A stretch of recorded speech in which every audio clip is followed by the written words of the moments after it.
Latest news updates కోసం ఇప్పుడే download చేసుకోండి media effects app. Welcome to media effects. రిజర్వేషన్లపై కేంద్ర హోంమంత్రి అమిత్ షా చెయ్యని వాక్యాలను చేసినట్టుగా ఎడిట్ చేసి సోషల్ మీడియాలో వైరల్ చేసిన వీడియో సృష్టించింది తెలంగాణలోనే తేలింది. ఈ కేసును దర్యాప్తు చేస్తున్న Delhi police cyber cell IP address ఆధారంగా వీడియో సృష్టించిన ప్రదేశం తెలంగాణలో ఉందని గుర్తించింది. ఈ క్రమంలో నకిలీ వీడియో సృష్టికర్తలను అరెస్టు చేసేందుకు ఢిల్లీ పోలీస్ ఐఎఫ్ఎస్ఓ విభాగం అధికారులు ఇప్పటికే హైదరాబాద్ చేరుకున్నారు.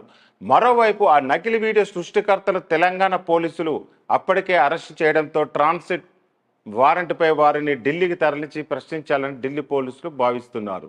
ఆ మేరకు చకచక ఏర్పాట్లు జరుగుతున్నాయి. అరెస్ట్ అయిన నలుగురు తెలంగాణ కాంగ్రెస్ పార్టీకి చెందిన వారు కావడం, ఆ పార్టీ సోషల్ మీడియా విభాగంలో పనిచేస్తుండడంతో కేసులో కీలక మలుపుగా మారింది. కేసు నమోదు చేసిన మరుక్షణమే కాంగ్రెస్ పార్టీ సోషల్ మీడియా ఖాతాలో పోస్ట్ చేసిన వారికి ఢిల్లీ పోలీసు సమన్లు జారీ చేసింది. ప్రత్యేక బృందం హైదరాబాద్ చేరుకొని గాంధీ భవన్లో సమన్లు స్వయంగా అందజేయగా సమన్లు అందుకున్న వారితో రాష్ట్ర ముఖ్యమంత్రి రేవంత్ రెడ్డి కూడా ఉన్నారు. వారిని మే 1న ఢిల్లీలో విచారణకు హాజరు కావాలని ఆదేశించినప్పటికీ హాజరు కాకుండా ఒక జవాబు మాత్రమే పంపించారు. రేవంత్ రెడ్డి సహా సమన్లు అందుకున్న వారు పంపిన జవాబుపై ఢిల్లీ పోలీసులు సంతృప్తి చెందలేదని తెలిసింది. అందుకే తాజాగా మరోసారి సమన్లు జారీ చేసేందుకు ఢిల్లీ పోలీసులు కసరత్తు చేస్తున్నారు.